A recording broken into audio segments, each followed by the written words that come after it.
हम आईआईटी के last days में होंगे, जब आईआईटी वाला एग्जाम मान लो 2 हफ्ते बाद है, तो इन्हीं शॉर्ट नोट्स को हम बार बार पढ़कर अपना चैप्टर प्रिसाइजली आप शॉर्ट नोट्स बनाएंगे। दैट मींस कि आपको उतना अच्छे से वो चैप्टर समझ में आए। आउट या लेआउट देख लीजिए, शॉर्ट नोट्स दिखने में कैसे होने चाहिए, समझ में आया? यहां पर आप लिखोगे दैट इज शॉर्ट नोट्स,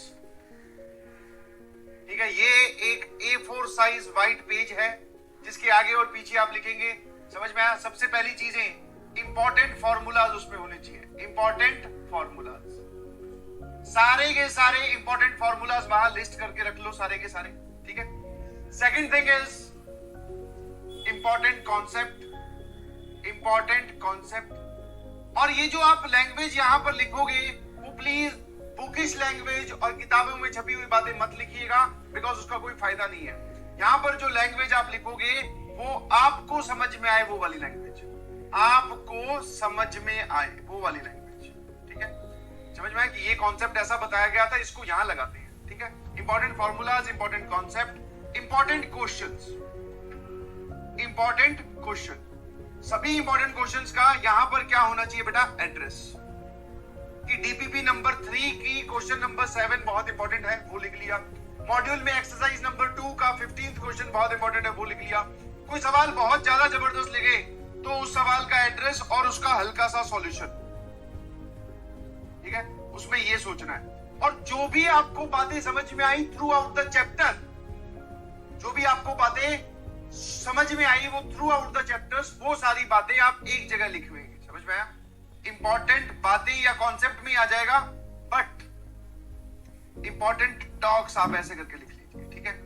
और सारी बातें लिखना कि ये समझाया, ये करना है, ये नहीं करना है, दिस चैप्टर इज इंपॉर्टेंट।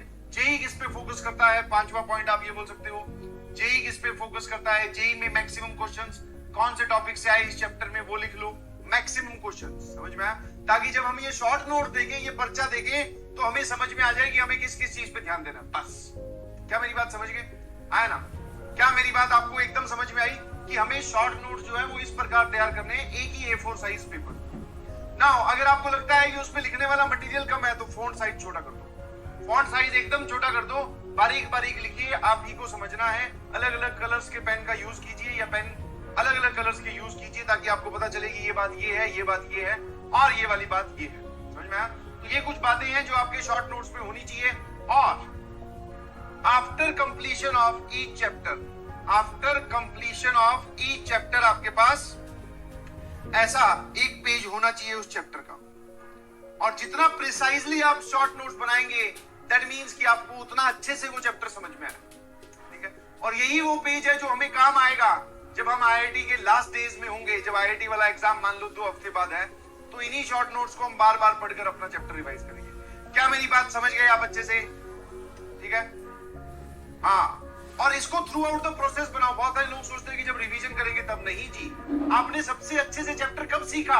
जब वो चैप्टर चल रहा था, मतलब जब उसकी ड्यूरेशन थी। जैसे परम्यूटेशन कॉम्बिनेशन आपने अब सीखा है बहुत अच्छे से, तो अब आप इसी के अभी शॉर्ट नोट्स बनाओ, क्योंकि आपके दिमाग में सारी चीजें ताजा है।